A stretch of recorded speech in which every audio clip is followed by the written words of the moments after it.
Hello student, this is Shaheen and in this particular lecture video we are going to discuss a further topic of BCom Honors Corporate Law and that the topic is Content of Prospectus. Content of Prospectus का मतलब वो क्या क्या चीज़ें हैं जो prospectus में होनी ज़रूरी है।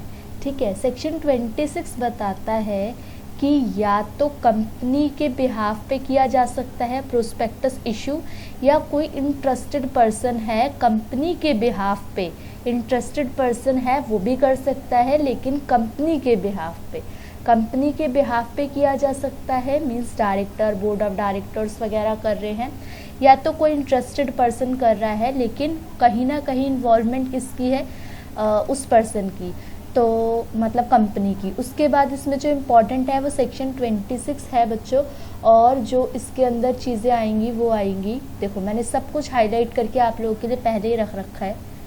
ठीक है, तो सेक्शन 26 आपको बताता है जो प्रोस्पेक्टस है वो दो लोगों के लिए बना हुआ है, एक या तो बिहाफ ऑफ डायरेक्टर, या तो डायरेक्टर या बिहाफ ऑफ कंपनी के बिहाफ पे किया जा सकता है, या कोई भी इंटरेस्टेड पर्सन जिसका स्टेक है कंपनी के अंदर वो भी कर सकता है। ठीक है, अब इसके अंदर पार्ट 1 शेड्यूल 2 के अंदर कुछ बातें लिखी है, पार्ट 2 शेड्यूल 2 इसमें कुछ बातें लिखी है। डिटेल में नहीं पढ़ के जाना एग्जाम में, बस आपको थोड़ा थोड़ा पता होना चाहिए कि इसके अंदर जो पार्ट 1 कहता है वो ऑब्जेक्ट्स के बारे में, नंबर ऑफ क्लासेस, शेयर्स कितनी है, redeemable preference share, article of association, इन सब से रिलेटेड चीज़ें बताता है कि ये जितनी भी हाईलाइट किए ना इनको पढ़ लेना। नेम, एड्रेस, डिस्क्रिप्शन और ऑक्यूपेशन, डायरेक्टर्स का ऑक्यूपेशन क्या है, अगर कोई अपॉइंटमेंट या रेम्यूनरेशन से रिलेटेड बात है उनकी बात आ जाएगी, कि मिनिमम सब्सक्रिप्शन कितना होना चाहिए, टाइमिंग क्या होनी चाहिए, और जो मोस्ट इम्पॉर्टेंट है that is date also, date भी इम्पॉर्टेंट है इसमें। एनी हाउ 25 जो पॉइंट्स हैं उसके अंदर कोई भी 8 to 10 पॉइंट्स कर लेना, ये मोर देन इनफ होंगे आपके लिए। प्रेफरेंशियल राइट क्या है, प्रीमियम अगर दोगे तो वो प्रीमियम कितना पेड अप होना चाहिए। 13, 14, 15 इन सब में भी नेम और address, description, under writer, share के बारे में ये आता है आपका पार्ट 1 के अंदर शेड्यूल 2। अब पार्ट 2 शेड्यूल 2 क्या कहता है, ये कुछ जनरल इन्फॉर्मेशन बताता है।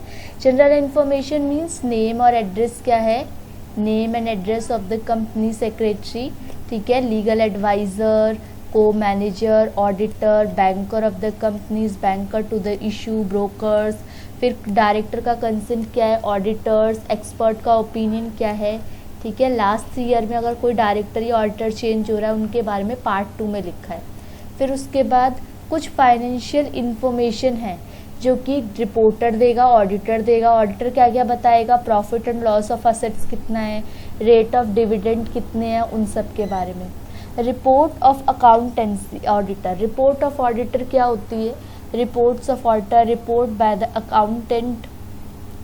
फिर उसके बाद statutory and other information, statutory and other information में वो सारी इन्फॉर्मेशन आती है जो लॉ से रिलेटेड है।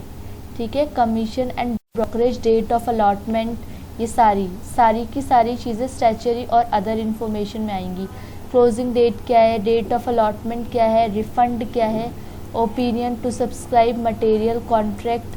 फिर पार्ट 3 के अंदर क्या क्या चीज़ें आती है, पार्ट 1 एंड पार्ट 2 के अंदर जो भी चीज़ें नहीं हैं वो पार्ट 3 के अंदर कंसिडर की जाती है, और ये आप पढ़ सकते हो, उसके अंदर कुछ लिखी है। डिक्लेरेशन इम्पॉर्टेंट है यहाँ पे।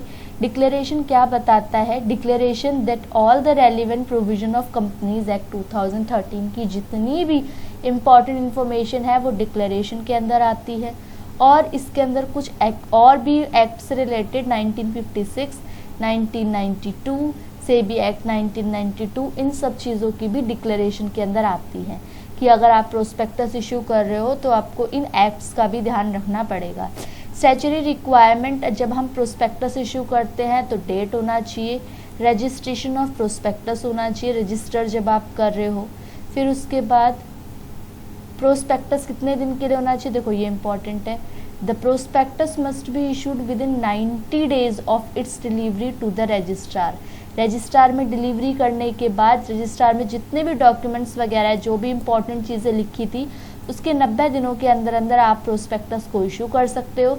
Prospectus issued after the said period is considered invalid. अगर 90 दिन से ज़्यादा हो जाते हैं उसके बाद वो इनवैलिड हो जाता है। और जो इम्पोर्टेंट चीज़ें लिखी है वो ये लिखी, section 26(6) requires that on the face of every prospectus it must be mentioned that a copy of prospectus is delivered to the registrar of the office if the prospectus issued without its registration। अगर registration के बिना आप उसको issue कर देते हो तो company को पनिशेबल ऑफेंस 5,000 से लेकर 3 लाख तक हर उस इंसान पे जो उससे रिलेटेड है, और शैल बी पनिशेबल 3 साल तक की जेल हो सकती है, और आपको फी इतना फाइन पे करना पड़ेगा। Expert to be unconnected with the formation of company, unconnected नहीं होने चाहिए, कनेक्टेड होने चाहिए। एक्सपर्ट को कंपनी के साथ कनेक्टेड रहना चाहिए जब आप बात करते हो इसकी। वेरिएशन इन ऑब्जेक्ट, अगर आप कोई भी वेरिएशन कर रहे हो, अगर आप ऑब्जेक्ट के अंदर चेंजेस ला रहे हो, section 27 states that company is allowed to make changes in terms of any contract. Contract में चेंजेस कर सकती है और ऑब्जेक्ट स्टेटेड इन प्रोस्पेक्टस और statement in lieu of prospectus if and only if तभी कर सकती है जब स्पेशल रिजोल्यूशन जनरल मीटिंग में पास कर रही हो। अगर उसको वेरिएशन करनी है ऑब्जेक्ट में तो वो बिल्कुल कर सकती है, लेकिन उसको स्पेशल रिजोल्यूशन पास करना पड़ेगा जनरल मीटिंग में तभी। Prohibition of allotment of shares in fictitious name, आप फिक्टिशियस नेम पे शेयर की अलॉटमेंट नहीं कर सकते। Section 38 of the companies act 2013 states that provision consequences of applying for shares in fictitious name to be prominently displayed in every prospectus and every means shares fictitious नहीं होने चाहिए, ठीक है। A person who make an application to a company for acquiring shares or subscribing to or registered any transfer of security to him or to some other person in a fictitious name, अगर उसका valid name नहीं होता तो फिर punishment वगैरह भी है, 10 साल की जेल, फाइन वगैरह हो गया, 3 गुना जितने के लिए उसने इशू किया है वो।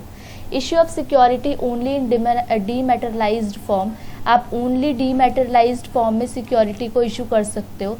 Section 29 of the act states that every company making public offer, ये एक बार को पूछा गया डीमैटेरियलाइज्ड फॉर्म, डीमैट अकाउंट भी पूछा गया है, वो शेयर्स में आएगा। Section 29 of the act states that, ये बताता है कि जो कंपनी है, हर company making a public offer, एक पब्लिक ऑफर दे रही है मींस प्रोस्पेक्टस इशू कर रही है, required to issue securities only, वो तभी कर सकती है जब वो डीमैटेरियलाइज्ड फॉर्म में होगी, ठीक है। और रूल 9A, डीमैट अकाउंट एक अकाउंट होता है आपका, नॉर्मल जो अकाउंट होल्डर होते हैं वो भी डीमैट अकाउंट ओपन करवा सकते हैं, उसके थ्रू ट्रेडिंग की जाती है सिक्योरिटीज़ वगैरह के लिए। फिर उसके बाद इन्होंने बोल रखा है कि rule 9A of company prospectus and allotment of security, third amendment rule 2018, ये कहता है कि जितने भी एग्जिस्टिंग शेयर्स हैं जो कि फिजिकल फॉर्म में है किसी कंपनी के साथ, नीड टू बी डीमैटेरियलाइज्ड, उनको भी डीमैटेरियलाइज्ड करो, और अगर कोई न्यू इशू हो रहे हैं तो वो भी डीमैटेरियलाइज्ड फॉर्म में होने चाहिए।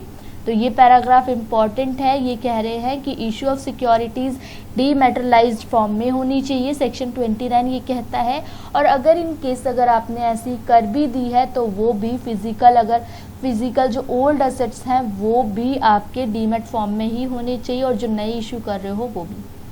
अगर आप मिस स्टेटमेंट करते हो प्रोस्पेक्टस के अंदर, कुछ गलती करते हो या बाद में पाया जाता है कि वो गलत है, सही नहीं है, तो the statement is misleading in the form and context in which it is included prospectus and the omission of any information from prospectus of any matter, उसको अगर कोई बात भूल भी गए हो आप बताने के लिए तो उसको भी मिसलीड ही माना जाएगा कि आप बता रहे हो।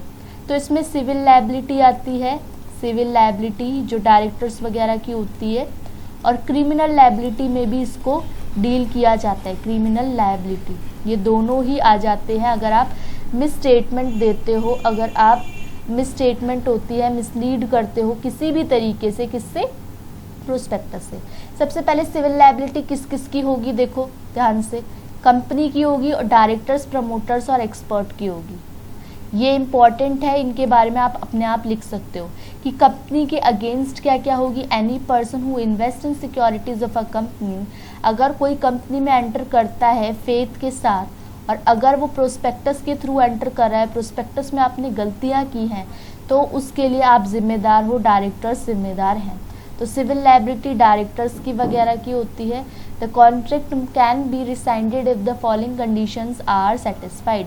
अगर ये सारी सेटिस्फाइड होते हैं तो कॉन्ट्रैक्ट क्या हो जाता है, उसको कैंसिल करना पड़ता है। Prospectus was issue on behalf of company.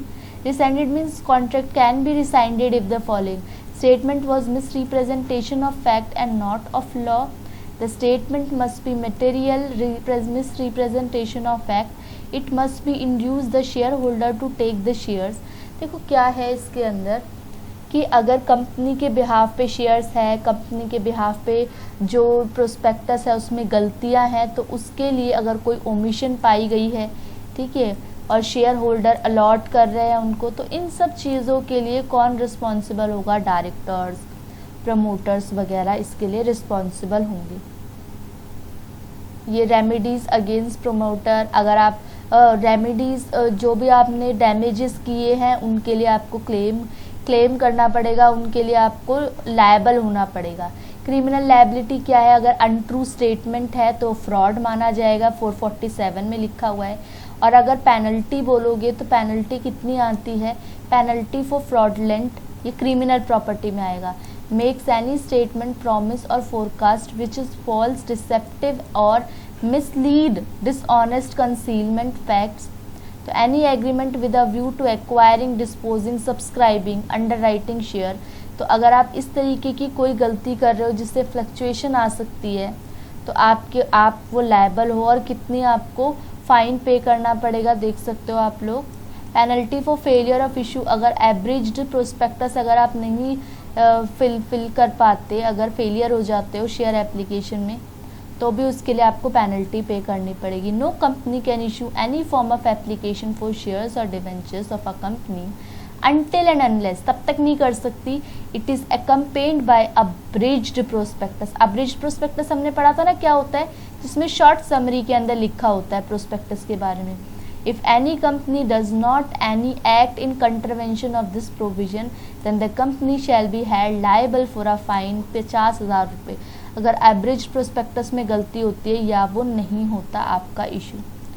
तो यहाँ तक आप लोगों ने इस लेक्चर वीडियो में करा। नेक्स्ट लेक्चर वीडियो में बुक बिल्डिंग स्टार्ट करेंगे और होपफुली फिर ये हमारा चैप्टर क्या हो जाएगा, कंप्लीट हो जाएगा। तो अब आप लोगों से नेक्स्ट लेक्चर वीडियो में मिलेंगे। Thank you for watching. Channel को सब्सक्राइब करो, टेलीग्राम चैनल ज़रूर ज्वाइन करो ताकि आप लोगों को इससे रिलेटेड कुछ भी इन्फॉर्मेशन पता लग सके। Thank you for watching and be happy.